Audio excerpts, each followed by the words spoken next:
Приветствую вас, друзья. Сегодня, сейчас секунду, у меня опять какие-то технические были небольшие накладки. Сегодня 20 августа 2026 года, 18 часов по Берлину, 19, соответственно, по городу Джохару.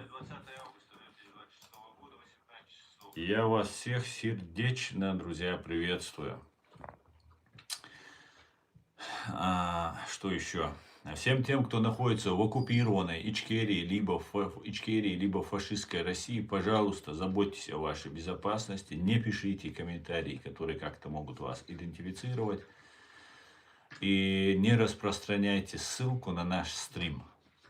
Те, кто находится в Ичкерии, либо в Русне. Все остальные присоединяйтесь, пишите, задавайте вопросы и давайте общаться. Сегодняшний свой стрим я назвал «Почему Зеленский бомбит Вайлдберрис, а не ФСБ и Генштаб РФ?» Вопросительный знак. Об этом и многом другом давайте мы поговорим.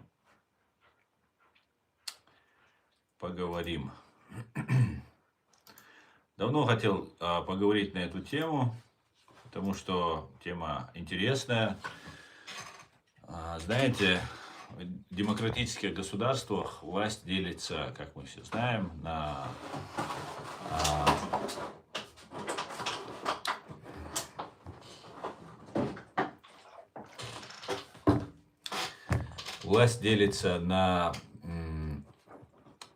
судебную, законодательную, исполнительную, как мы все знаем.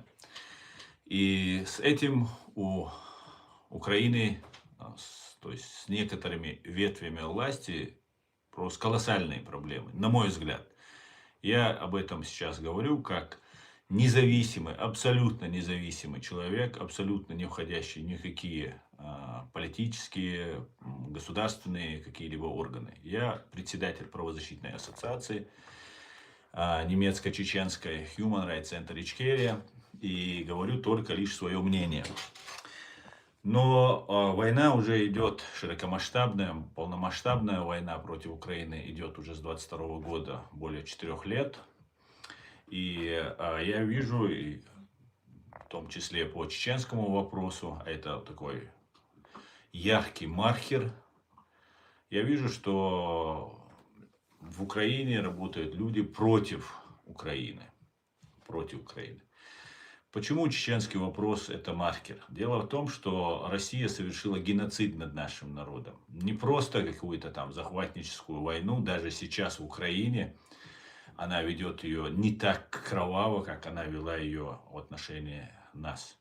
Но в Украине был эпизод, и несколько этих эпизодов было, когда вот в Буче, Гостомеле, Мариуполе, когда людей так массово убивали, казнили, пытали. И почему в Украине не получается это делать полностью на всей территории? Потому что Украину они не могут захватить. Как только они посчитают, что они могут захватить, истинное лицо жители Бучи увидели. Так вот, Чеченская республика Ичкерия была превращена вся в Бучу. И очень многие помогали им в этом. Очень многие помогали. В том числе некоторые представители в Украине. И не только в Украине, во всем мире. И американцы, и все помогали. И продолжают помогать. Продолжают. В этом вопросе, замалчивая, игнорируя этот вопрос. И поэтому для русских, для Путина, для ФСБ очень важно, что чеченский народ, Чеченская республика Ичкерия находится в таком положении бесправном. Потому что в случае, если произойдут изменения, то мы потребуем свои права. И, конечно же, мы привлечем ответственности всех виновных в геноциде, военных преступлениях, преступлениях против человечности, совершенных фашистской бандармией и ее спецслужбами. Ну и другими ведомствами, которые там есть. И ФСИН, и МВД, и все остальные. Вся Россия там принимала участие в этом геноциде. Речь, конечно, идет не о всех солдатах, а только лишь о тех, кто совершил военные преступления, и о руководстве. И поэтому это очень важно для Путина, и это единственный, так сказать, ресурс Путина, которым он управляет, и единственное его, можно сказать, достижение. что он может представить вот этому людоедскому окружению своему, ну и народу, который постоянно требует крови. К сожалению, это так, к сожалению. Хотя есть люди, которые против категорически, но в основном, к сожалению, не против. И много мы в своих стримах говорили, я лично говорил, и вы сами наблюдаете, и мы видим, многие украинцы говорят, и их не слушают. В Украине коррупция страшная, в Украине, как рассказывал генерал Калугин, бывший начальник и Патрушева, и Путина, сбежавший в Америку, живущий в Америке, рассказывал о том, что Украина является таким самым главным, самым-самым главным, просто основным центром у КГБ СССР для того, чтобы, во-первых, Украина не отошла, потому что и Украина имеет свою тысячелетнюю историю, и Россия примазывается, вот эти людоеды в Кремле и ФСБ так и мечтают пользоваться этой историей. И это был такой перевалочный главный хаб, такой центр, откуда в Европу засылались дамочки, мужчины, завербованные агенты для того, чтобы воздействовать еще в советское время на Европу, внедрять своих агентов и так далее. И тотально, можно сказать, в Украине, при особенно Януковиче, была просто инфильтрация российских спецслужб, КГБ, еще со старых советских спецслужб, ну и продолжая, так сказать, традиции. И мы это все видим каждый день. Мы видим, как убивают людей каждый день в Украине. И одновременно с этим на самом верху, начиная там от Ермака, Кирилла Буданова, который его окружение, соответственно, Зеленский не знать об этом не может, разные Миндичи, Финдичи и все остальные коррупционеры, как их правильно называют, мародеры во время войны, грабят Украину. И если бы на самом деле на самой вершине власти Украины оказался бы украинский патриот, уровня, например, Порубия, Андрея Порубия, которого убили, то ситуация с чеченским вопросом была бы другой, да и отношение было бы вообще во многом совсем другое. И я думаю, война бы быстрее закончилась. Россия потерпела бы поражение. Но все делается, начиная от так называемого мятежа Пригожина, в кавычках, конечно же, это не было никаким мятежом.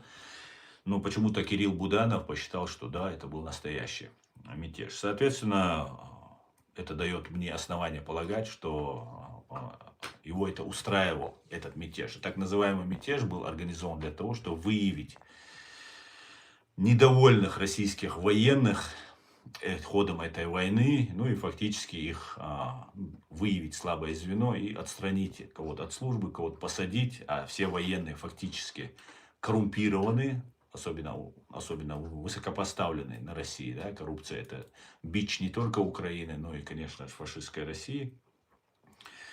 И много таких вещей было, я много об этом рассказывал. И вот очередной такой сюжет, где бомбят Marketplace. Marketplace — это такой магазин, рынок, где вы можете продавать товары, зарабатывать деньги. Но по этому поводу я записал один текст, я его сперва прочитаю, а потом я буду комментировать то, что я написал и так далее. Опять же, это мое личное мнение, и я несу полную ответственность за свои слова. Почему только я? Почему Зеленский бомбит Wildberries? История Wildberries, нужно немножко поподробнее раскрыть эту тему. За последние 2 года это уже давно не просто конфликт между бывшими супругами Татьяной Ким и Владиславом Бакальчуком.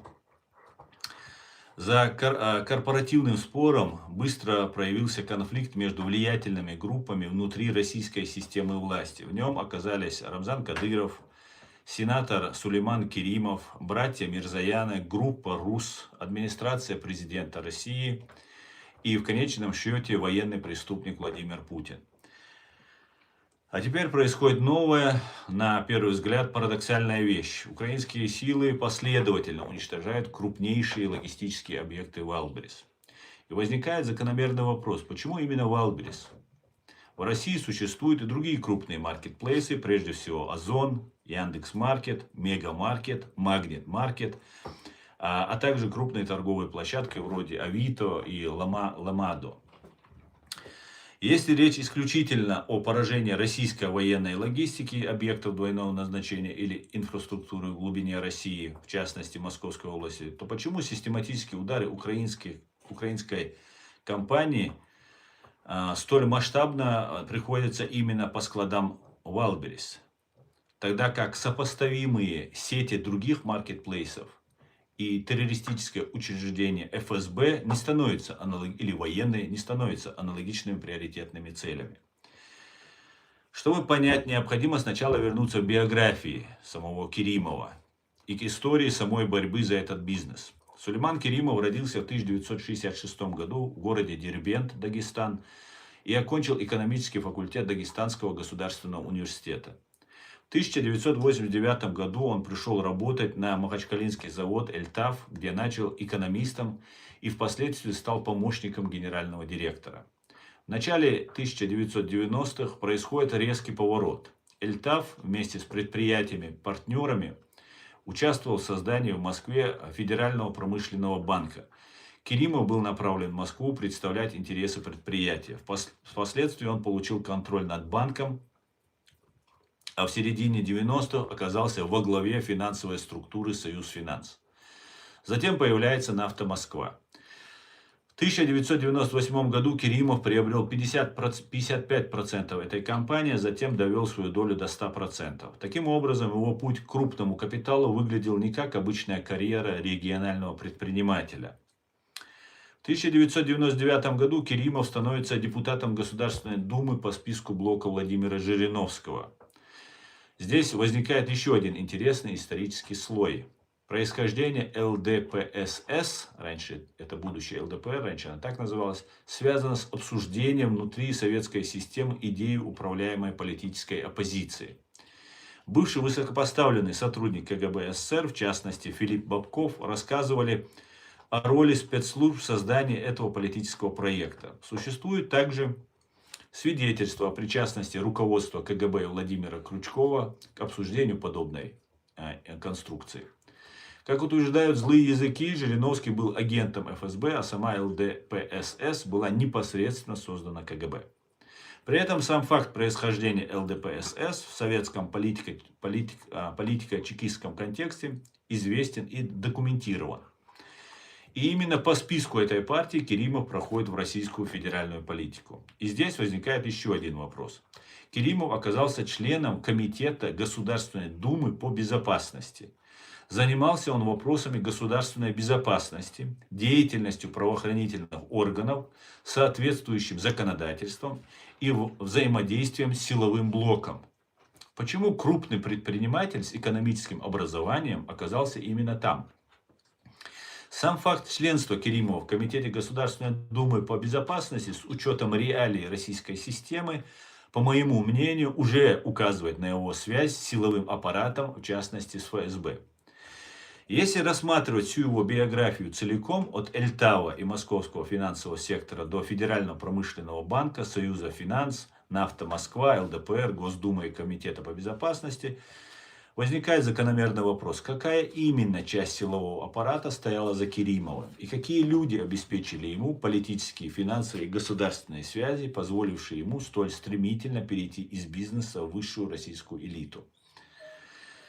Также известно, что во время наиболее острого конфликта вокруг Валберес, после угроз Кадырова Керимову и убийства охранников компании, Керимов оказался под государственной охраной ФСО.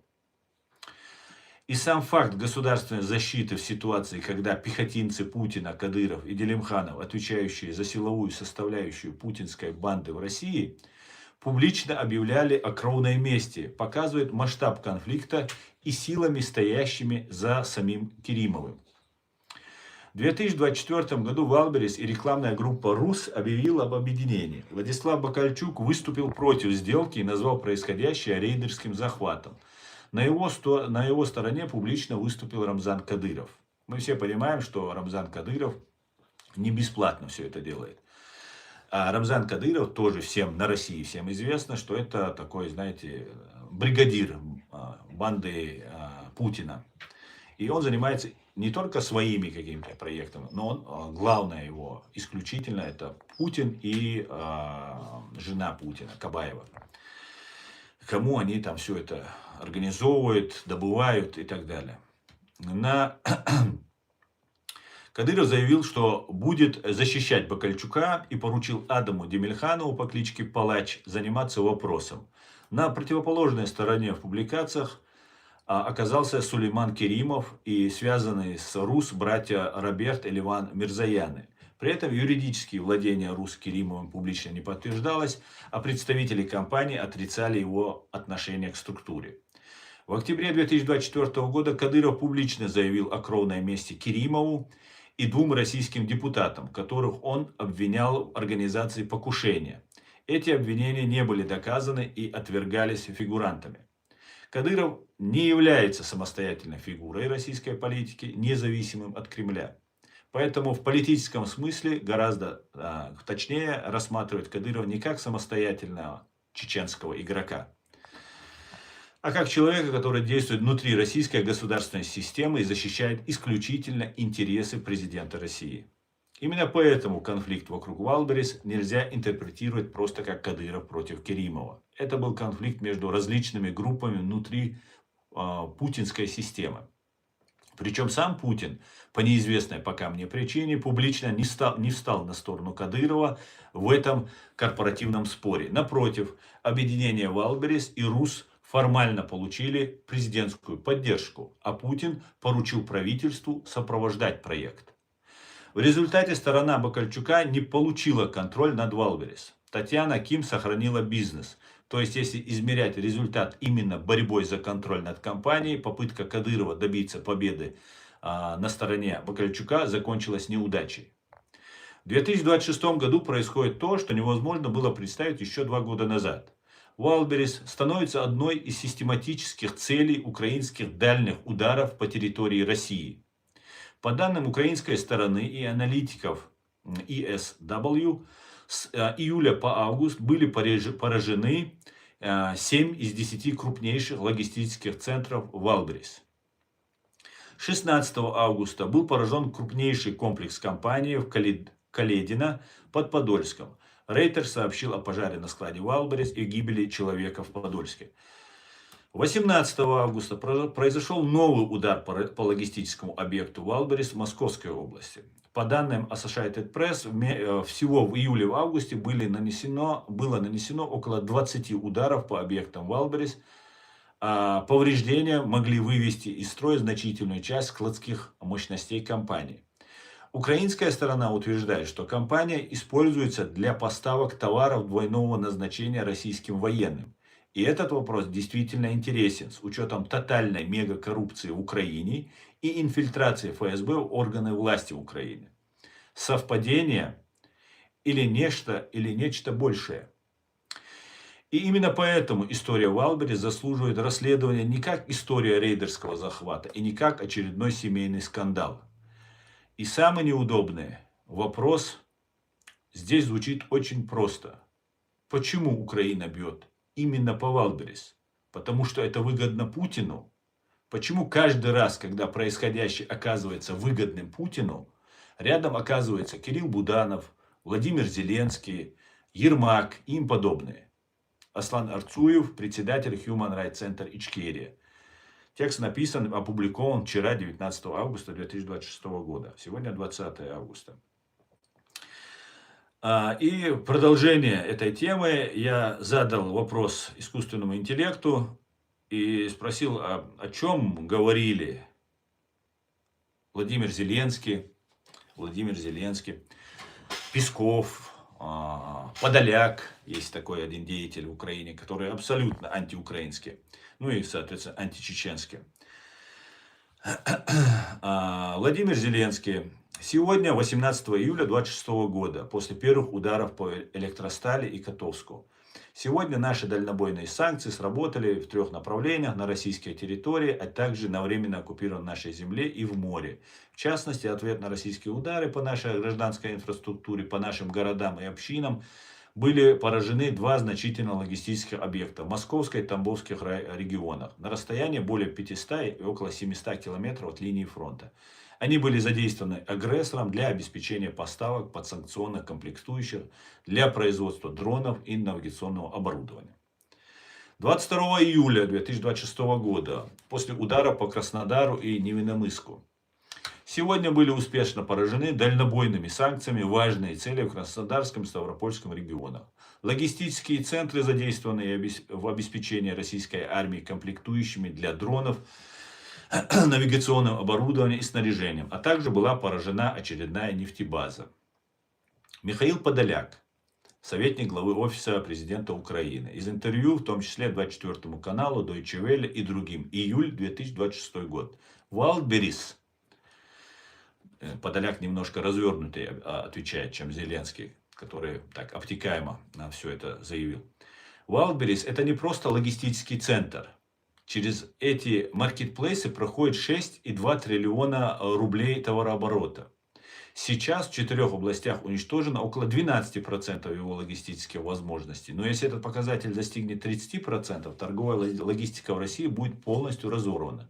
Что, конечно же, наглая ложь. Есть другие просто маркетплейсы. С Wildberries работают ключевые банки: Сбербанк, Альфа-банк, ВТБ. Это кишеньковые банки Путина. Поэтому этот удар не только по логистике, а и по банковской системе, которая обслуживает его внутреннее коло. Это не гражданская инфраструктура, а финансовая, военная и логистическая. Удары по Wildberries — это удары по 6,2 триллиона федеральных рублей и большому количеству людей, которые вне политики просто зарабатывают деньги и ничего не видят. Также нет никакого протестного потенциала у мелкого бизнеса, заявляет Подоляка. Вот когда они будут в нищете, тогда у них появится протестный потенциал. Снова нагло солгал Подоляк. И в связи с этим я хотел бы вам дать послушать интервью Шамиля Басаева, которое он дал, по-моему, в 96-м или 97-м году. Давайте послушаем просто по поводу того, что нет потенциала протестного. И Подоляк хочет, уничтожив один Wildberries, поднять русский народ. Народ России — это элементарные рабы. И они сами не хотят из этого рабства выйти. У них вот, они как маньяки. Им нравится страдать, им нравится мучиться. Им нравится вот роль этих рабов. А почему я должен быть рабом, я не знаю. Ну, это так, если, например, чеченец разбирается в русских и в их менталитете, то Подоляка тоже должен был быть, или Подоляк, как его там, должен был тоже разбираться в этом. Но Подоляк, видимо, не разбирается, хотя, будучи практически русским, он должен был знать лучше Басаева о русских. Дело в том, что уничтожение заправок, где и нам показывают самые интересные кадры, когда люди стоят в очереди, кто-то без очереди влез и подрались. И нам это показывают достижение, понимаете? Это такое великое достижение, это как, знаете, есть батальоны, ну, в кавычках, конечно, батальоны РДК, Русский добровольческий корпус, потом есть там Легион, по-моему, все и с имперскими названиями, там Цезарь, позывной у этого, такие борцы с империей, с имперскими названиями такие. И они сжигали трансформаторные будки такие есть, которые, да, они очень важны, трансформаторные будки, но после того, как вот эти РДКшники, легионщики и все остальные, которые так много пропиарены и так много о них говорят, и столько денег в них вложено, они сжигают какую-то будку трансформаторную и этим гордятся, ну просто это смешно, когда уже миллионы людей убитыми, ранеными, идет колоссальная просто война, страшная война, И вот эти деятели нам представляются как борцы там с внутренним режимом. И поэтому, конечно, никто не поднимется вот с такими РДКшниками, с такими легионами и всем остальным. То же самое, конечно же, относится и к русской оппозиции, которая здесь находится, в Европе. Например, в ПАСЕ просто устроили притон для встреч с ФСБ. Просто все ФСБшники, ну, поголовно можно сказать. Не все, конечно, но можно сказать, большинство там гибня просто, махровая такая, на которой просто клейма ставить негде, с ними разговаривают. Других русских нет. Такое впечатление, что Западу или в ПАСЕ выгодно, чтобы не было нормальной, здоровой силы. Здоровой силы. Я уже давно пришел к выводу, что здесь на Западе вообще не хотят демократии. Внутри, да, здесь хотят демократии, стремятся к ней. И она есть, и работает, самое интересное. Но снаружи, внешне, хотят диктаторов. Посмотрите, что было в Сирии. В Сирии свергали Башара Асада, вышли демократическая оппозиция. Пока ее всю не уничтожили, эту демократическую оппозицию, просто людей просто втоптали в асфальт, закатали просто. Катком прошелся Башар Асад со своими людоедами по людям. И тогда клич появился. Все, съезжайте, мусульмане, спасайте и так далее. Европа поддерживала, все каналы показывали, какой плохой Башар Асад. Но потом, когда туда приехали люди, которые готовы были сражаться, умирать, а если Запад не помогает, а он не помогал, просто подстрекал, скажем так, подливал масло в огонь, так сказать. И в итоге потом люди, которые уже стоят перед мощной силой, которые мы знаем, что Башару Асаду русские помогали, там много еще кто помогал. Когда люди идут на смерть, то, конечно, они все говорят о Боге. И русские говорят о Боге сегодня, и украинцы говорят о Боге, и все, кто на войне, как говорится, атеистов не бывает. Все говорят о Боге. И вот этих людей, которых убивают, их начали представлять радикальными, они как могли открещивались от этого, и тогда был запущен туда ИГИЛ. В конце концов получилось то, что мы сегодня видим. Террорист из Аль-Каиды, из ИГИЛ, там непонятно откуда еще он, который раньше работал, об этом говорит BBC на русском языке, работал в Мухабарате, там в спецслужбах Башара Асада, стал главой. Вот такую демократию принесла Америка, Израиль, Европа, кто еще, Турция. Вот какую демократию принесли сирийскому народу вот эти экспортеры демократии. Понимаете? То же самое мы можем сказать вот с событиями в Иране. Террористический режим, людоедский режим уничтожает свой же народ. Все, это все правда, абсолютно так. И нам заявляют о том, что мы хотим помочь бедному иранскому народу освободиться от тирании. И кого они предлагают для того, чтобы как кандидатуру возглавить это протестное движение? Предлагают шаха, того шаха, чей отец был изгнан этими же иранцами, и они согласились на эту диктатуру, причем самая страшная диктатура — это религиозная диктатура. Да, когда от имени Бога убивают, не просто каких-то там высоких других своих идей, а когда от имени Бога. Это самое страшное, что человечество додумалось делать. Что Богу абсолютно противно, и это никакое отношение к Богу не имеет. И туда монарха, понимаете? Вот что. И то же самое для России. Путин на Западе устраивает, как бы это ни казалось непонятно. Давайте еще один пример, самый главный пример. Чеченская республика Ичкерия. Абсолютно прозападный, абсолютно демократичный президент Джохар Дудаев, кстати говоря, этнически с русской женой. Человек абсолютно прогрессивных взглядов, демократических взглядов. Его убивают подло. В этот день, когда погибает Джохар Дудаев, в этот день Билл Клинтон находится в Москве. 21 апреля 1996 года. В этот день Билл Клинтон находится в Москве. И через 2 дня просто стало известно, потому что наша сторона об этом не заявляла, скрывала. И буквально через 2 дня Клинтон, ни Америка, никто ни слова не проронил. Просто ими попользовались. Видимо, был компромат с острова Эпштейн. И эпштейновские файлы не дали Клинтону быть мужчиной. быть вынужденно промолчали, так сказать. Вот такая вот интересная. И поставили диктатора. Ну, называют его диктатором, конечно. Рамзан Кадыров, человек с 3 классами образования, он не может обустроить государство. Он колхоз мог бы организовать, может быть, он где-нибудь там смог бы в деревне там какой-нибудь клуб держать, там, да, где можно было бы там видеофильмы смотреть.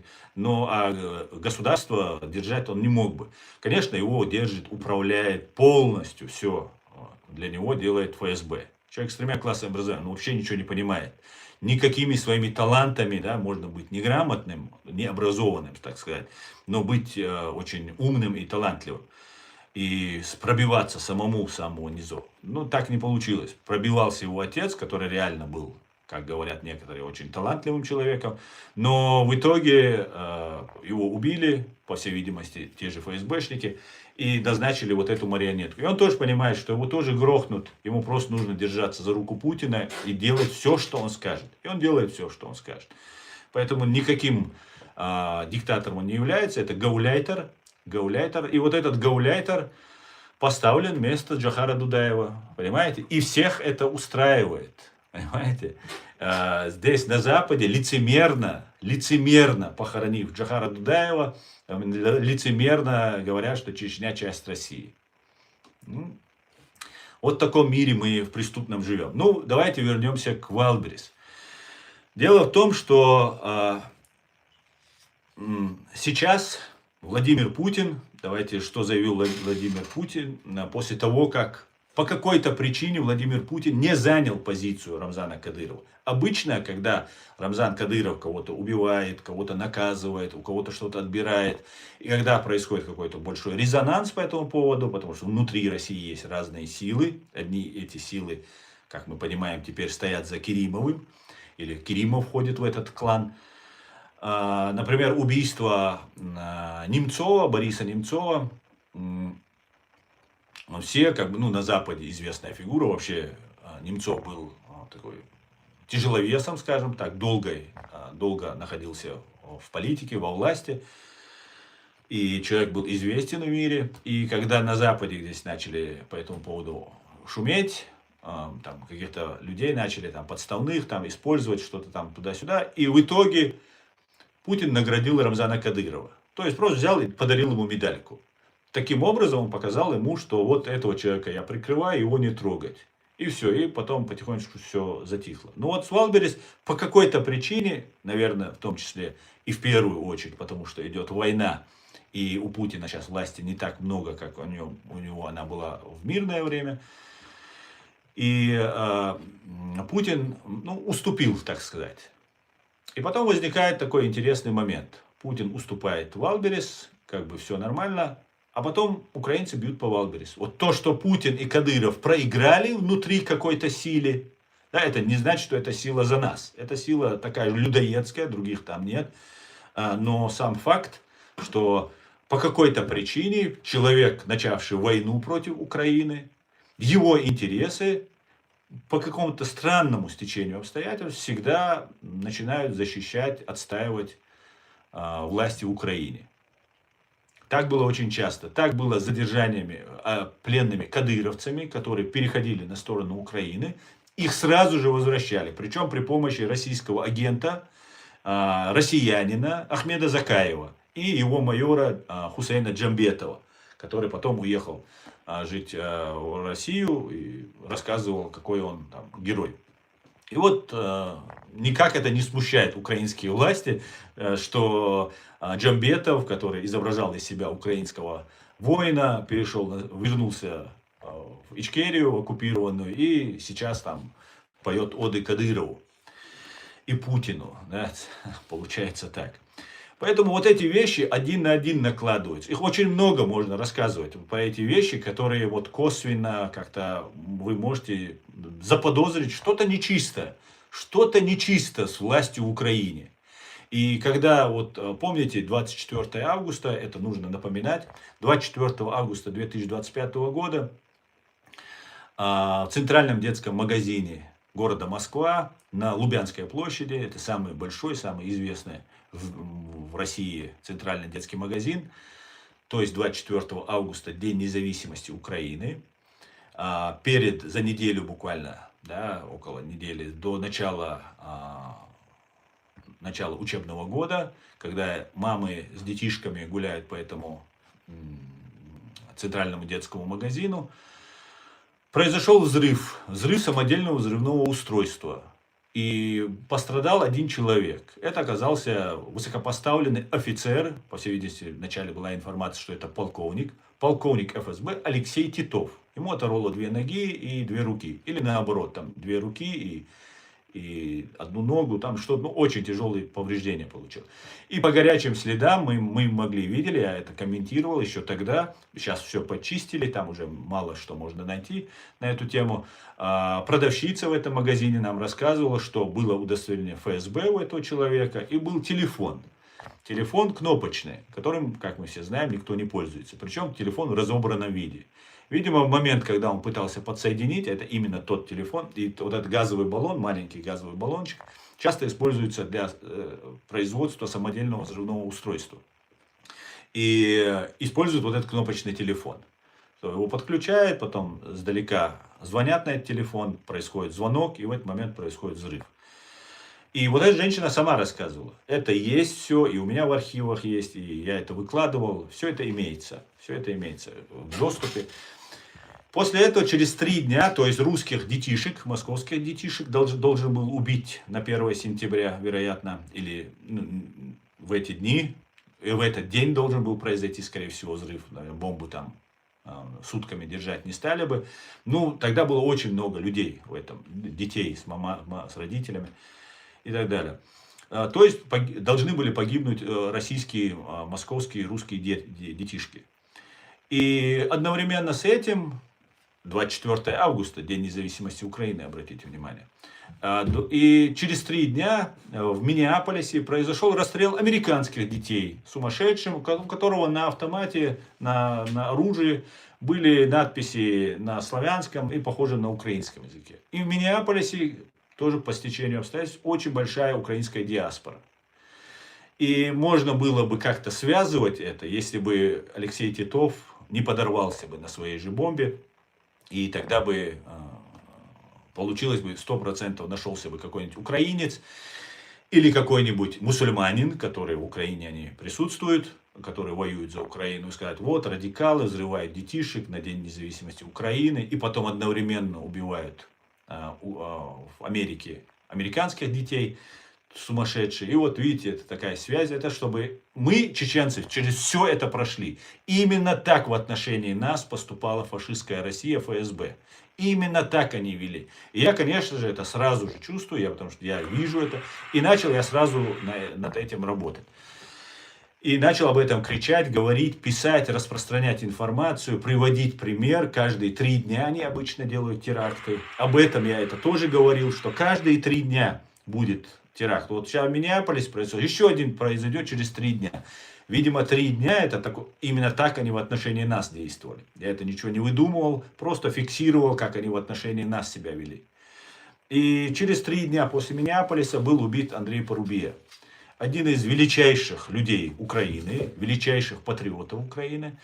И я тогда подумал, что да, это сейчас будет попытка поднять украинских националистов против Зеленского, против, как некоторые, тоже вброс, который абсолютно категорически нельзя принимать, антисемитские вбросы, что он еврей там, и так далее, и так далее. Нет, он не еврей, Зеленский. Да, может, этнически он еврей, Кадыров чеченец, ко мне он никакого отношения не имеет.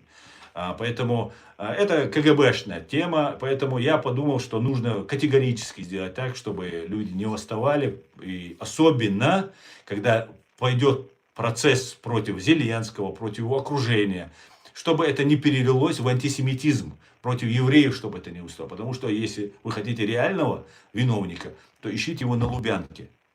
За все это время, сколько я снимал видео, сколько я писал текстов, сколько я распространял, ни один, украинскоязычный я практически не смотрю, русскоязычный блогер, журналист на территории Украины не затронул ни словом, ни делом, никак. Ни меня не опросили, ни интервью не взяли, ни сами этот вопрос не подняли. Хотя это был очень принципиально важный вопрос. Потому что украинские патриоты – это кость в горле у Лубянки, у ФСБ, у фашистов.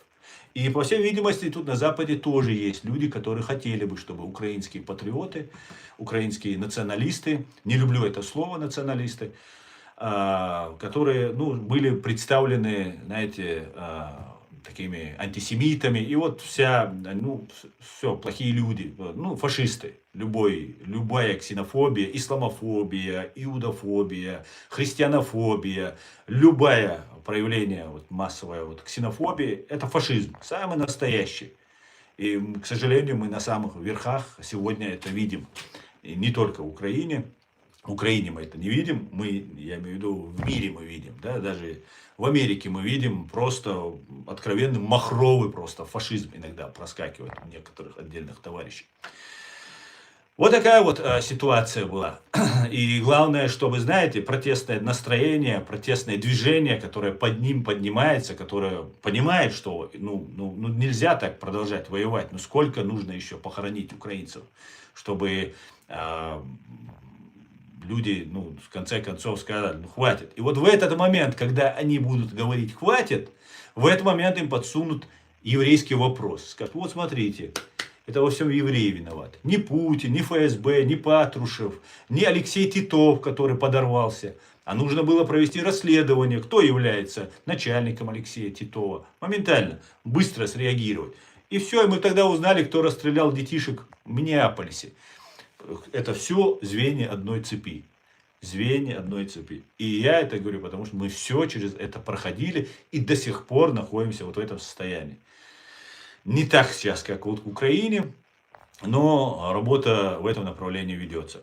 Поэтому я считаю, что удары за все это время не носились по генеральному штабу. Да, на территории Украины просто каждый день, потому что это дело в руках армии. Каждый день украинская армия, она уничтожает оккупанта. Но когда нужно наносить удары вглубь России, то в этом случае, в этом принимает участие, наверное, ГУР. Кирилл Буданов очень себя дискредитировал в глазах чеченских. Кстати говоря, если бы к чеченскому вопросу отнеслись бы так же, как в начале отнеслись, когда Верховная Рада признала Чеченскую Республику оккупированной, что признала, что над нами совершен геноцид. Да? Колоссальная работа была украинскими юристами. К сожалению, его уже сейчас нет в живых. Василенко такой был величайший юрист Украины, который проводил эту всю работу, он и его команда проводили работу, и Верховная Рада приняла этот закон о признании Чеченской Республики Ичкерия и о том, что над нами совершен геноцид. И отправили в ООН документы с обращением другим государствам то же самое, признать Чеченскую Республику Ичкерия. И в этот момент, в это время разные эти все СБУшники, ГРУшники или ГРУшники, как они там называются, начали вести какую-то свою работу. Видео все подробно у меня на моих каналах и в ТикТок, и в YouTube имеются. Где фактически, представьте себе, Ахмед Закаев, который подписывал документы, что Чечня часть России, Чеченская Республика Ичкерия, и что вместе они с русскими будут ловить Шамиля Басаева, наверное, украинских потом тоже вместе они будут ловить, украинских воинов, если им удастся одолеть. Но если так пойдет, в конце концов, Украина тоже иссякнет просто физически.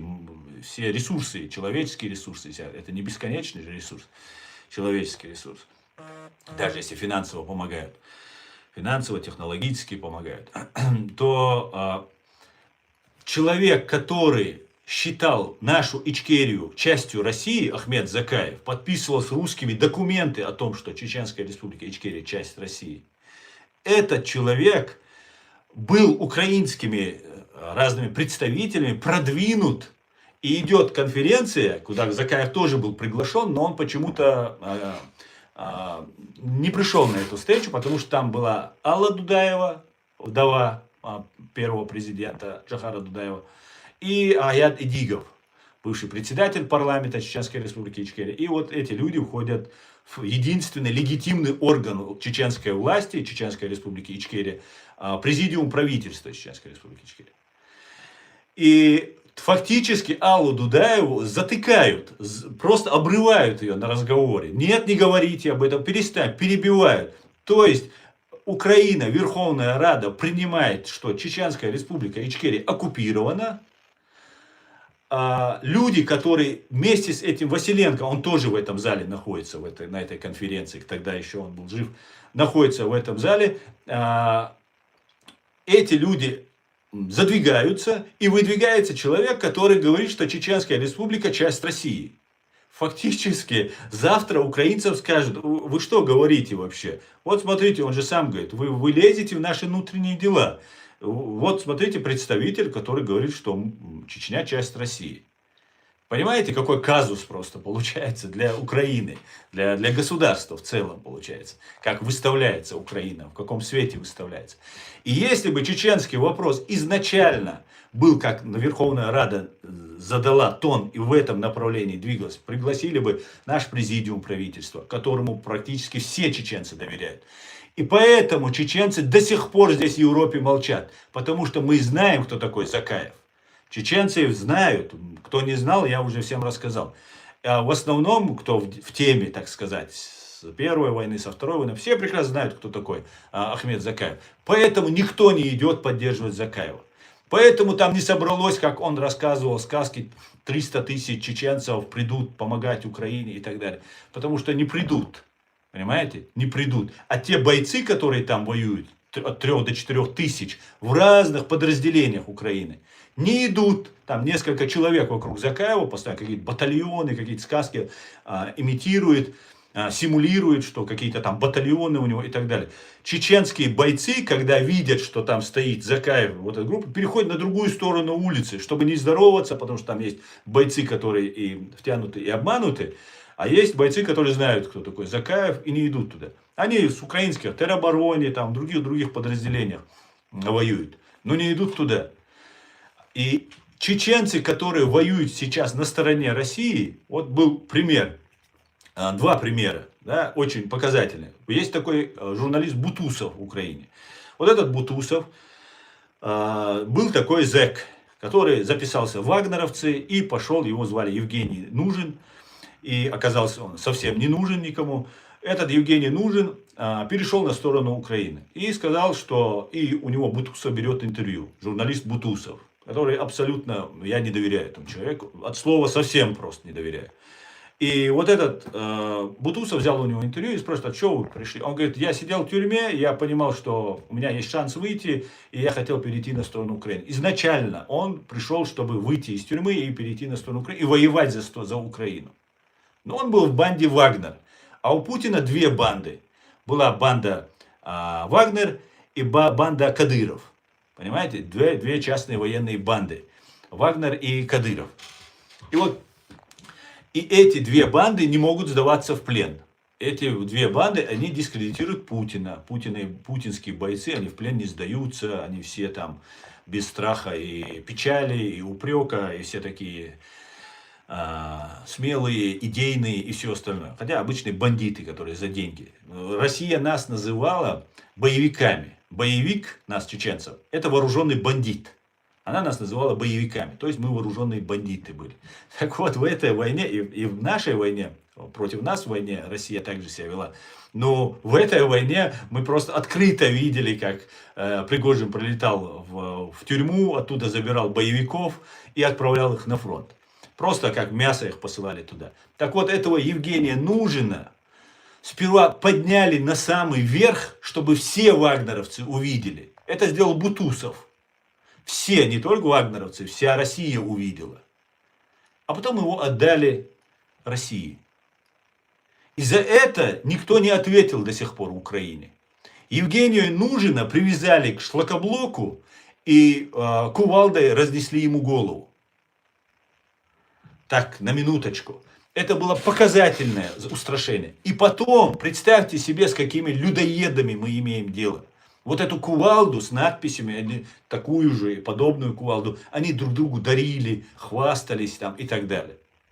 Вот с какими людоедами мы имеем дело. Другой пример. Был парень по имени Киргиз, чеченец. Просто его папа дал ему имя Киргиз. У нас чеченцы дают имена разных национальностей. Национализма в чеченском обществе никогда не было и никогда не будет в настоящем, свободном, здоровом чеченском обществе. И Киргиз Мусиханов его фамилия. И этот Киргиз Мусиханов, вместо того, чтобы пойти в банду Ахмат, где лучше там форма, лучше экипировка, там может быть довольствие получше и так далее, поехал в Москву, потому что его постоянно преследовали, у него было какое-то уголовное там какое-то дело, по-моему, если я не ошибаюсь. И он поехал в Москву и оттуда записался добровольцем и поехал в Украину. И после этого он перешел, там, получил ранение, по-моему, был немножко ранен, если я не ошибаюсь, или, может, и не был ранен. Но есть видео, где он сидит с украинцами в машине, едет, его никто ничего не бьет, его никто оружием ему не угрожает. Он говорит: слава Украине. То есть человек абсолютно не испытывает неприязни, ненависти украинцам. И он сам сдался сапером. Сапером сдался. Не спецгруппе, не штурмовикам. Просто саперы где-то шли, и там он на них набрел и им сдался. Так вот, этого человека обманным путем, вот этот майор Джамбетов, закаевский майор Джамбетов, приходит, начинает рассказывать, что если тебя здесь обижают, мы тут всех порвем, там мы за тебя, мы же чеченцы, все такое. Оболванивают его, приезжает туда Закаев, рассказывает ему, что нужно вернуться.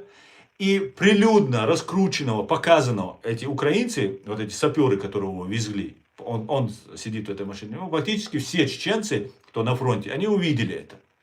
И эти чеченцы видели, как он находится у них в плену, а потом его возвращают в Украину, в Россию. И отдают его Апти Алаудинову. Апти Алаудинов отличается особой жестокостью к чеченцам, ненавистью чеченцам. И какие-то комплексы, видимо. И потом вот этот Киргиз Мусиханов записывает, его отправляют в штурма, и он штурмовик. То есть, давай, штрафбат до смерти. Может, его сейчас нет в живых уже.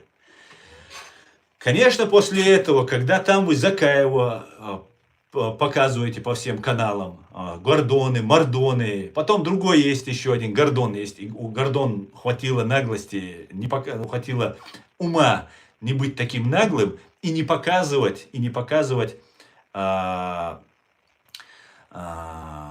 себя вместе с Русланом Кутаевым. Есть такой один национал-предатель, не чеченец по национальности, но живший среди нас и говорящий на чеченском языке, который изображает из себя там ичкерийца, там соратника Дудаева. Короче говоря, он и Закаев создали Ичкерию. Вообще других чеченцев не было, Дудаева не было, Идигова не было, всех остальных не было, ни Басаева, ни все делали, воевали, побеждали, политикой занимались. Вот эти два человека, если это послушать украинское телевидение, послушать Гордона. И вот там какой-то у них там прищ есть у Гордона. Этот постоянно с ним рассказывает соратник Дудаева, близкий там Масхадова. Вот так там представляют Руслана Кутаева. Который, по моим данным, является, вероятно, является генералом ФСБ. Просто не меньше, не больше. Да? Вот такая вот интересная картина вырисовывается. И конечно, тогда чеченцы не поедут туда воевать. Конечно, чеченцы тогда будут смотреть на Украину и говорить: да, они все заодно. И русские, и украинцы. Просто народ обманывают, и народ будет гибнуть. Вот что делается. И реально так мы видим. Происходит мятеж Пригожина, так называемый мятеж Пригожина. В этот мятеж Пригожина, который заявляет, не Путину он идет сносить, а Шойгу, которому снаряды не додал.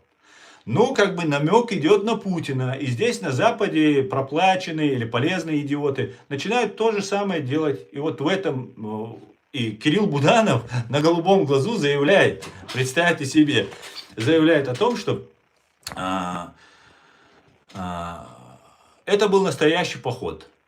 А поход был не настоящий. Это было очевидно просто даже по той раскрутке, которая делалась. И если вы обратите внимание, Кирилл Буданов, запрещенный в России, нужно подчеркнуть и тем самым прорекламировать его еще раз.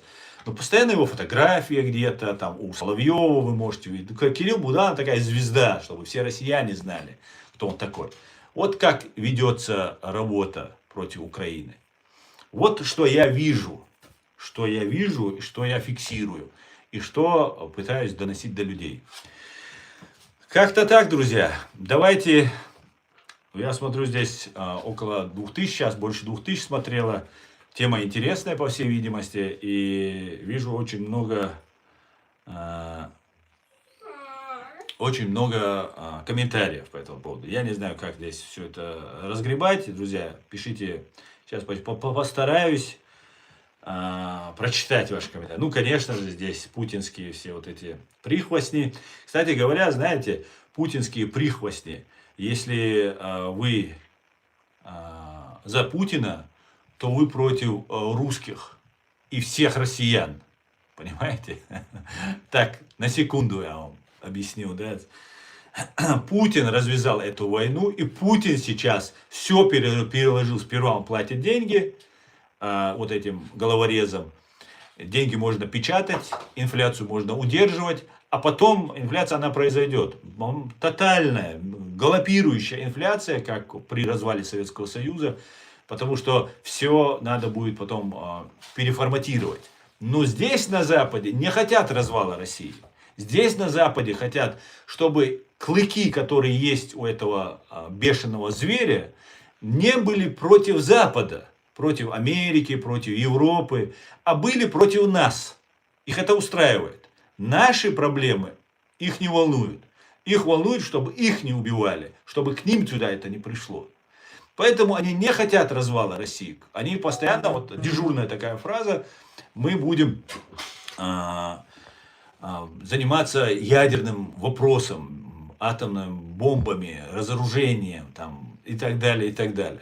Это такая отличная тема, поболтать, показать, какие мы великие, что мы можем атомные бомбы запустить, вы все никто, а мы все такие крутые и так далее. И за это все время Путин фактически сливает всю вот эту армию, банд-армию, которая на самом деле заслуживает того, что она сейчас получает, но армии уже нет. Идут за деньги. Сейчас они заканчиваются. И сейчас начались облавы, и еще будут облавы. Это 100%. По мере необходимости будут забирать людей, забирать и отправлять, и отправлять, отправлять и отправлять. Ровно до тех пор, пока украинцы не выдохнутся. Потому что, да, 1 к 8 сейчас потери, говорят, но колоссальные потери для Украины. Но их будут посылать. И вот с учетом того, как относятся к чеченскому вопросу, как относятся к тому, что не бьют по ФСБ. Вот за это все время, не били по ФСБ. Ударили где-то по пограничникам, тоже ФСБ. Вот это все. Просто, я так много говорил о том, что не бьют по ФСБ. Я не призываю бить по ФСБ. Это дело Украины.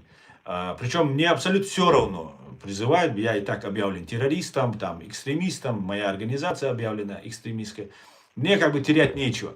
Но дело в том, что должны же бить по центру принятия решения. И нам Подоляк рассказывает, что вот сейчас они обнищают. И если они обнищают, вот эти бизнесмены, мелкие бизнесмены, которые потеряли весь товар, все свои деньги и так далее, они пойдут на войну, Подоляк. Они пойдут убивать украинцев, потому что у них не будет денег, и им будут платить, чтобы они пошли. Или они будут в долгах, кредиты расплачиваться. И они пойдут, пополнением будет. Они не пойдут свергать власть таким образом. Они друг друга будут есть, но они не пойдут против этой власти. Если не будет честной, настоящей силы, которая должна была зародиться, русская сила в Украине, которая должна была демократичная, свободная, зародиться. А создали 2 симулякра. РДК и Легион. Легион вообще это просто по названию, да, даже можете понять. Да? Вот и все. Вот как действуется. И при всем при этом РДК, русский добровольцы, почему не российский, не какой-нибудь другой, русские, сразу отметают других. Только нацисты, фашисты здесь собрались. Известный фашист, нацист, который туда пробрался. И вот много таких вещей, я об этом много говорил, много писал, сейчас всего не вспомнишь, но вот такая вот ситуация. И Украина вот находится вот в этом подвешенном состоянии. Разделение властей, военная, исполнительная власть, полиция, там, спецслужбы. Я уверен, там есть абсолютно патриоты, абсолютно честные, искренние люди, которые борются за свою страну. Ну и есть политический центр принятия решений, там, законодательная власть и президента тоже можно к исполнительной власти отнести, ну и гарантом отнести. И вот нужно как можно быстрее, побольше убить украинцев им, для того, чтобы Зеленскому не было противников, конкурентов не было. Не было конкурентов, не было того, кто бы сказал, так, как Путин зачистил. Вот сегодня, если просто убрать Путина, ну, фактически там даже занимать даже некому власть. Понимаете, на России. Потом поле выжжено. Выжжено, расставлены все свои люди. Любой маломальски мыслящий, маломальски независимый человек, он уничтожался. Уничтожался, дискредитировался и так далее. Вот такие вот дела. Так, давайте дальше.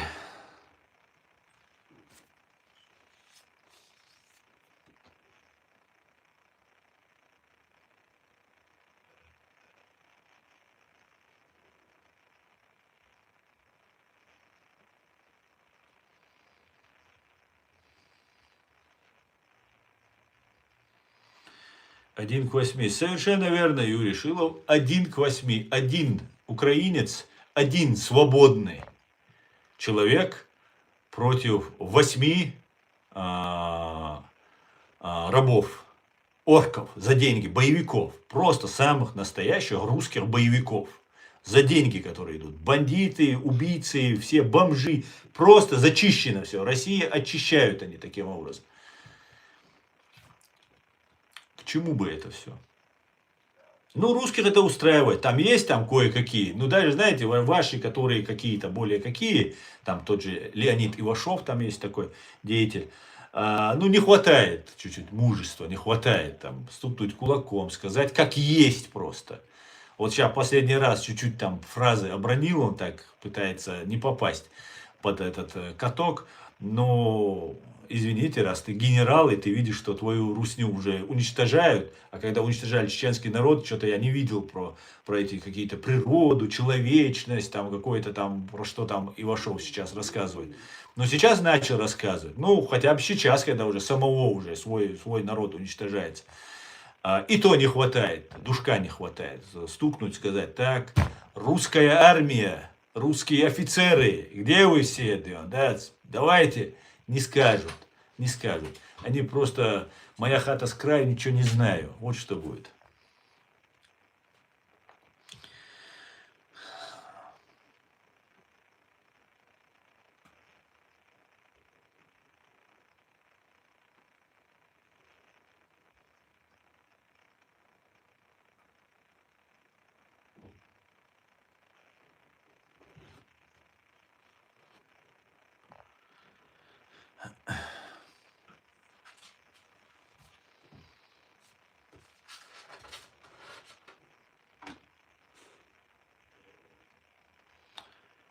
Так. Валейкум, монгол. Ладно, ты все равно меня не услышишь. Со временем все равно поймут. Но я тебя поддерживаю, и во многом ты прав. Спасибо, Аяль Ламет. Ассаламу алейкум. Так. Я думаю, все гораздо проще. Я думаю, что русским дают выбор. Либо у вас будет бензин, но не будет России. Либо у вас не будет бензина, но будет Россия. Не, смотри. Уничтожение, давайте возьмем вот уничтожение вот на заправках. Вот достижение, 2 человека на заправке поспорили за место, под солнцем просто устали, нервы, голодные, подрались. Это самое большое достижение, которое делается, нам показывают, американский канал «Настоящее время» показывает, вот смотрите, русские дерутся там туда-сюда, ну, просто издевательство, просто смешно, просто невероятно. Но дело в том, что когда нету бензина, ты не можешь забить автобус и поехать в Москву на митинги, на протесты. То есть горизонтальная связь нарушается. Ты же на конях не поедешь на Москву, правильно? На телеге не поедешь, там, на санях не поедешь. Потому что тебе нужно топливо, дизельное, бензин нужен. Этого нет. Раз. Во-вторых, у военных бензин и дизель есть. Они продают. То есть военные еще зарабатывают. То есть вот эти коррупционеры, вот эти заградотряды, вот эти командиры красные, которые посылают людей на убой просто под украинские дроны, они еще на этом зарабатывают. То есть они обирают всех вот этих наемников, боевиков, которые за деньги пришли убивать украинцев, они их грабят. Дедовщина страшная, там, дедовщина не то слово просто, там людоедство просто самое настоящее. И еще они бензин продают, у него бензин есть. Так, у военных есть. То есть для Украины это, в принципе, ничего никак не меняет. Да? Что простой какой-то русский, где в Рязани подрался на заправке за то, что там место поспорил. Понимаете? Это все достижение. Плюс этот бензин дорожает, из-под полы где-то там покупают там, и так далее. То есть население расстается со своими кровными деньгами. Оно нищает. Нищее население может кому-то показаться, в Америке, например, здесь в Европе, что нищее население, оно восстанет обязательно, победит ли холодильник, телевизор, туда-сюда, не победит, понимаете, не победит. Нужно для того, чтобы победил холодильник или вообще что-то, нужна, во-первых, идея и честные лидеры, за которыми пойдут. А кто у русских честные? Каспаров, Ходорковский, Навальный, кто там? Вот вся вот эта Яшины, Карамурзы, вся вот эта гибня. Гибня потомственная причем. Причем вот и все. Кто за ними пойдет? Не пойдут русские.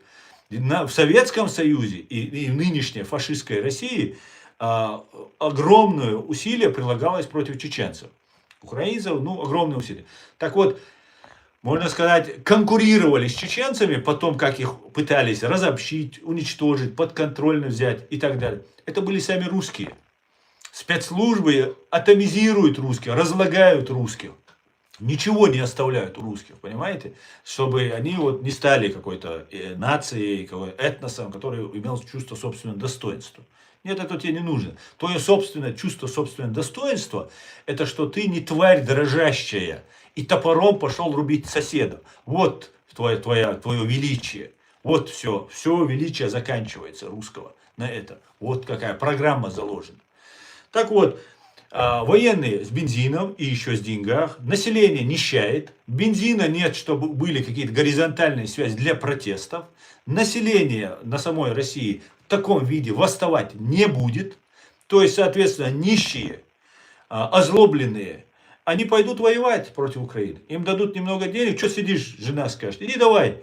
Иди вон, Петя ушел, да, погиб, ногу оторвало, еще что случилось. Но зато он квартиру купил, там, или жене досталось, там, детей обеспечил. Попробуй, давай. А долгов сколько набрали, вот эти маркетплейсы, все же самые раскрученные этот маркетплейс, все остались без денег, все банкам должны, все там и так далее. Все будут люди крутиться, вертеться и совершать преступления, и сразу на войну. Вот чего добился. Ни по ФСБ, ни по Генштабу, ни по военным. Никто не бьет. Невероятно. Не просто невероятно. Вот что мы видим, если отбросить всю пропаганду, которую нам пытаются навязать.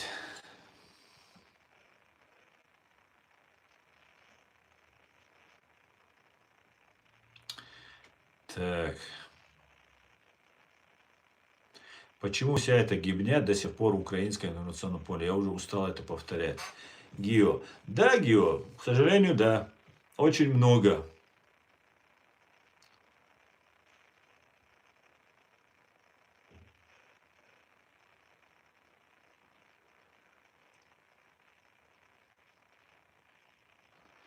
$100 гривен это дешево. Они не нищают, холодильник не побеждает. Намаз как тебя-то, холоп там, или как тебя там. Смотри, украинцы и русские, которые там, и крымские татары, и чеченцы, которые там воюют, они воюют за святое. они воюют на своей земле против интервента. Это священная война для них. Поэтому у них они могут быть без хлеба, без бензина и так далее. И вы делаете все возможное, чтобы им максимально нанести. Они бьют по заводам, по военным и так далее, по Валберес, а вы бьете по гражданскому населению. Вы также убивали нас. Вы били так, чтобы все думали, что это Дудаева все виноват, что это чеченские бойцы, чеченская армия виновата в том, что Россия убивает, вырезает просто Самашки, Алды там и так далее, и так далее. Это делалось именно для того, чтобы украинцы сломались, устали, выдохлись. А если они выдохнутся и сломаются, я им советую посмотреть, что происходило. И происходит не та картинка, которую нам показывают, а реальное положение вещей в оккупированной Ичкерии. И я уверяю, они просто не захотят, они передумают просто сдаваться. Хотя они не собираются сдаваться. Но их вины в этом нет. К ним пришел враг. В том числе и там русские гибнут. Понимаешь? Русские. Самые настоящие русские, которые до последнего вам верили. До последнего. В Харькове один русский, которого вывозили просто, он рассказывал, я до последнего, пока бомбы не начали падать на нас, на Харьков, не верил, что могут бить по гражданским объектам. Русские не могут бить, мы же здесь русские все, Харьков русский город, говорил он. Потому что они не верили Украине, они не верили, потому что там воровская власть была, там коррупция была, там всякое было. Пропаганда была, что русские стравливали русских, украинцев постоянно. И он думал, что там русские настоящие, они честные, они хорошие, они идут их освобождать. Так вот, он был очень разочарован в том, что произошло. Понимаешь? А у нас в Грозном, тогда еще в городе Грозном, ныне городе Джохар, столице нашей, русский вышел на балкон и кричал: «Наши идут». А его с танка просто по балкону долбанули и вместе с балконом его унесли. Понимаешь? Потому что верили вашей пропаганде, верили, что вот вокруг мы. Вот мы жили в Грозном, нам рассказывали каждый день ужасы, там русских убили, семью разорвали и так далее. А мы живем тут, мы не видим этого всего, вокруг этого нет. Понимаешь? Близко этого нет. Преступность была, все было, коррупция не было практически, при Дудаеве ее практически не было, при Масхадове была, при Дудаеве ее практически не было. Да, на самом верху ее не было, на низах, может, была где. И вот нам рассказывали, и русские боялись, наши русские, наши, которых вы десятками тысяч убили, и сказали заранее, вы знали, что вы их убьете, и заранее свалили это на нас, что мы геноцид русским сделали, мы русских вырезали. А у нашего президента жена русская была. И наш президент, а у нас по конституции все равны. Нету русских выше, чеченцев выше кого-то и так далее. Все равны. Так вот, несмотря на это, именно по русским Дудаев создал комиссию, специальные группы расследования, быстрого реагирования по защите русского населения. Понимаешь? Хотя такого массового преступления не было. Преступления совершались и против русских, и против чеченцев. Тогда Советский Союз развалился, много что было не очень хорошего. Но при всем при этом,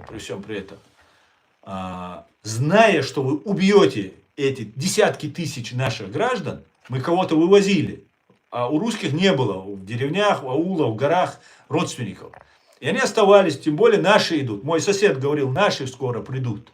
Мне мой сосед, дядя Коля, говорил, наши придут. Застреленного нашли дядю Колю. Понимаете? Он умел, он на заводе «Красный молот» работал, он умел там делать там ручки такие, пистолеты такие, из мелкашки стреляли, такие фигнюшки. Изготовлял оружие. Ага, боевикам помогал. А он говорил, когда ему сказали, поехали с нами, дядь Коль. Нет, наши русские придут. А русские его убили. За то, что он чеченам там оружие делал. А он обычный дед был, который на заводе всю жизнь отпахал. И делал реально, может, там все на жизнь зарабатывать. Вот эта ручка, она ничего там, она убить может она человек, конечно. Но это против российской армии ничего не мог сделать. Да? И вот такая вот история. Да? Вы убиваете всех. И всех, кто сейчас поддерживает эту войну, всех, кто говорит, что ваш Путин какой-то великий, что вы какая-то суперармия, вы уже так уже опозорились, да, что уже даже стыдно это говорить. Но тот, кто говорит до сих пор это, тот враг враг России, русских, всего человечества. Соответственно, в первую очередь, Украины враг. Понимаете?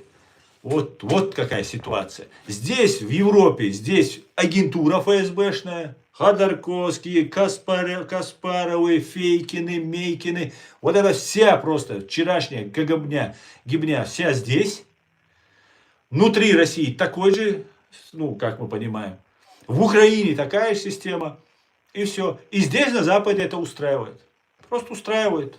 Ну, пока мы сами это не сделаем, всех устраивает. Да, хорошо. А что они сделают? Да, хорошо. Ну, окей. Да? А украинцев нужно представить террористами. Понимаете? Украинцев как. Их нужно сперва вывести за рамки. За рамки, как это было с нами. Сперва вы борцы за свободу, за независимость. Все же государства имеют гордость, историю. Все боролись, все войны, все великие там отдавали жизни, сражались, там войны. У всех наций эти люди герои. Да, кто защищал землю, свою семью, свое государство и так далее. А потом вас потихонечку переделывают. У вас говорят, нет, подождите, мы чуть-чуть ошиблись. Как это было в Сирии. Сперва демократическая оппозиция, а потом какие-то там исламисты. Когда тебя убивают, и ты отвечаешь. А потом какие-то силы появляются и уже отвечают больше, чем нужно. Поэтому я постоянно украинцам напоминаю, соблюдайте международное право. Ваша сила не в правительствах Европы и Запада Америки, украинцы. Ваша сила в обществах этих государств, которые реально свободные, реально которые вам переживают, которые вас поддерживают. Мы должны, и чеченцам я это говорю, мы должны ориентироваться не на политиков здесь, которые могут на острове Эпштейна зависать, или там купленные быть, или еще что-то. А общество, народом, мы должны устанавливать народные связи, если мы демократия. Вот как нужно действовать.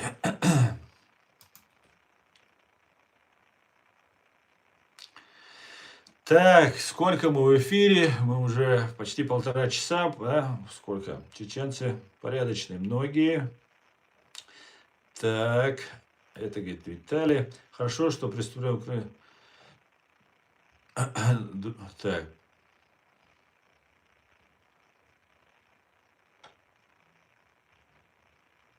В России запрещено кричать «нет войны», иначе тюрьма. Да, совершенно верно, Марат. Рано, Яченко, добрый вечер, как вы правы, все-таки есть. Да, рано. Я знаю, о чем говорю. Мы это пережили, знаете, просто на своем опыте. Страшное, страшное просто испытание. И если украинцы, например, думают, что если они сдадутся, да, надо сдаться, там договорить, ну сдаться никто не говорит, конечно, этого нету и дай бог не будет. Ну, это же можно еще продолжать, правильно? 4 года продолжать, еще 4 года, ну надо давайте 40 лет продолжим. Что вот этих всех бомжей, запуганных россиян, да, ну что, давай иди, давай, воюй и так далее. То потом... Если кажется, что вот мы сдадимся, не надо сопротивляться, и после этого можно будет там, договориться с ними и так далее, и они нас оставят в покое. Не оставят, не оставят. Они будут вот постоянно убивать. Они наслаждаются, знаете, садисты такие. Просто самые настоящие садисты. Да, просто вот, наверху, кто-то, помните, мыслитель, профессор, умнейший человек, в кавычках, Дугин, как рассказывал вначале. Убивать, как профессор он это рассказывал. Понимаете? Вот где фашизм. Вот где их сущность, вот где раскрылась. Вот вы увидели настоящего Дугина, который с этим Корчинским, как его, с этим Фейкиным постоянно зависал, да, Арестовичем, вот кто там еще был, Корчинский, ну вот и Арестович, вот эти два деятеля. Сейчас Корчинский рядом с Закаевым, там тоже опять ошивается, да. Не верю ни Корчинскому, ни этому.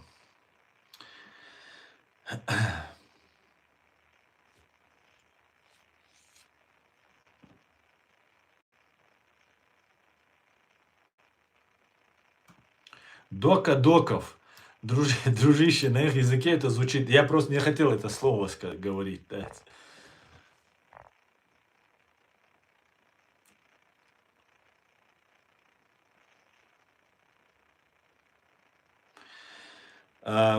Тот текст, который я вам сейчас зачитал, я его в YouTube под этим видео опубликую. Он у меня есть в разделе сообщества, он у меня есть в X, он у меня есть в Facebook, но я его и здесь тоже опубликую после стрима. Аслан, я заметил, что у многих ботов в чате бомбит от того, что у тебя флаг США на кепке. Я предлагаю тебе следующий стрим одеться вообще полностью в американский флаг. Пусть взорвутся от злости. Да, это их очень сбивает. Знаете, люблю приводить этот пример, есть такая охота на волков. Когда охотятся на волков, как говорят, находят логово волчье, и если они где-то там на охоте, где-то они ходят, там щенки, там туда-сюда, и охотники натягивают веревку вдоль от этого логова, вот так вдоль поляни, где они устраивают засаду, охотники. И на эти веревки вешают красные тряпки. И когда волки собираются у себя в логове, их сгоняют оттуда, и они начинают бежать. И вот по какой-то причине волки не перепрыгивают по этим. Ну, по крайней мере, так гласит легенда, что они не перепрыгивают вправо-влево и бегут вот по этой линии. Вот им как заложили программу, вот они бегут. И там охотники сидят, встречают и расстреливают всех. Вот с нами, с чеченцами, сделали то же самое.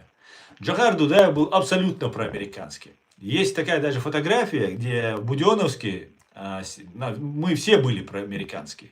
Чеченцы абсолютно, подавляющие, ну кто не был КГБшником и продавшимся Советскому Союзу и России, мы 99%, 98% чеченцев были абсолютно прозападные, проамериканские. И когда вот в Буденновске даже были события, когда они захватили город, да, и там провели мощную диверсионную акцию, и потом с ранеными своими убитыми отступили к больнице, и там как раз журналисты застали, и они там заняли оборону, и там у них журналисты берут интервью. И один из чеченцев сидит слева, по-моему, от Шамиля Басаева, у него кепка, здесь USA написано на этой кепке. То есть абсолютно проамериканских чеченцев нужно было постараться представить миру, сделать абсолютно антиамериканским, просто тотально врагами Америки. Просто вот так нужно было представить. И они нас загоняют в эти рамки и говорят: вот ты исламист, ты террорист, ты должен придет. Нет, Америку нельзя, Израиль нельзя поддерживать, нельзя ничего хорошего говорить про украинцев, про других там, это христиане там и так далее. Ну, короче, закладывают тебе программу. То есть создают вот этот коридор, как для волков, для того, чтобы потом спокойно уничтожать, так сказать, на законных основаниях, легитимно уничтожать чеченцев. И я выступаю против этого. И я не участвую в этих их играх. Я иду своим путем, чеченским путем. Поэтому призываю всех чеченцев также относиться. Выходите за эти натянутые веревки с красными тряпками и плюйте на все их условности, на все, что они нам пытаются установить, сделать нам такие установки. Нет, к нам это не имеет отношения. Так.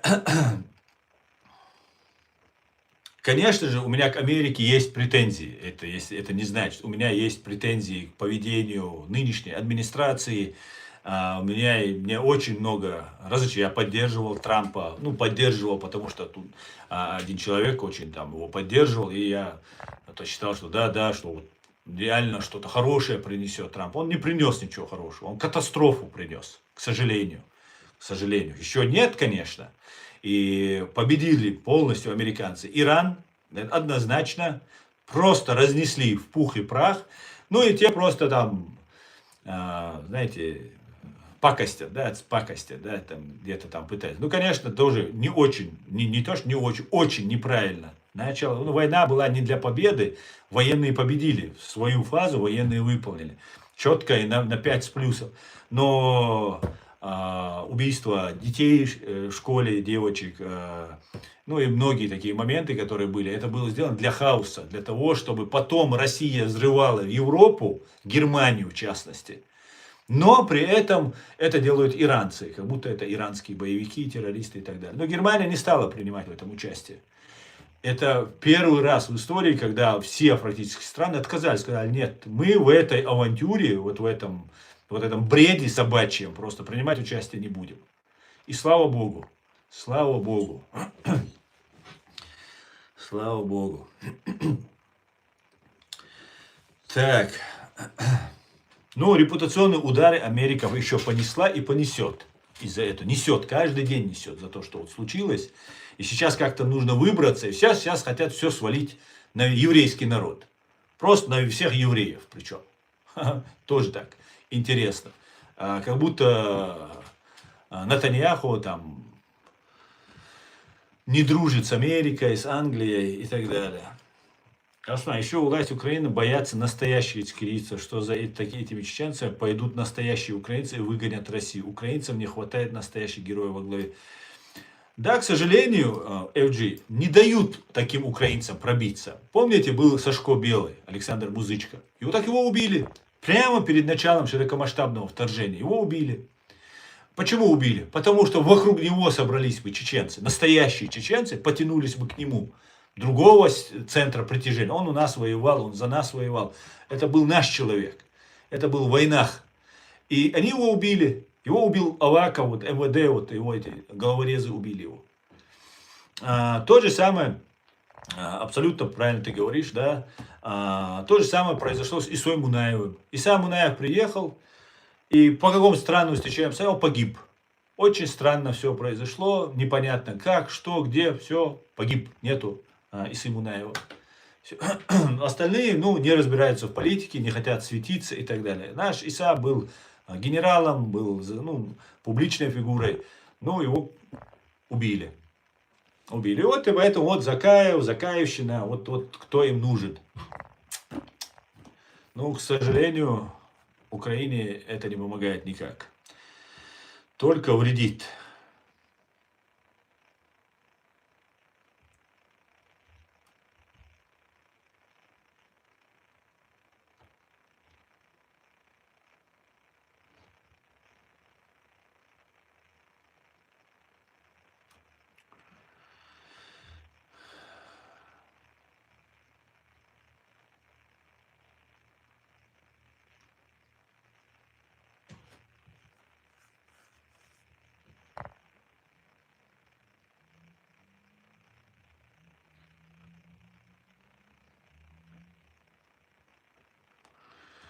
Так, друзья, на этом я свой стрим закончу. Спасибо, что смотрите, спасибо, что поддерживаете. Предлагаю распространить максимально эту ссылку и, конечно же, подписаться. И если для вас это безопасно, и вы находитесь в России, будьте осторожны. А все остальные подписывайтесь, распространяйте. И всего самого хорошего. Обязательно постараюсь завтра выйти в эфир. Слава Украине! Все будет Ичкерия. Дайлмула. Адикюэль Маш Оэль. Всего хорошего, друзья. До свидания.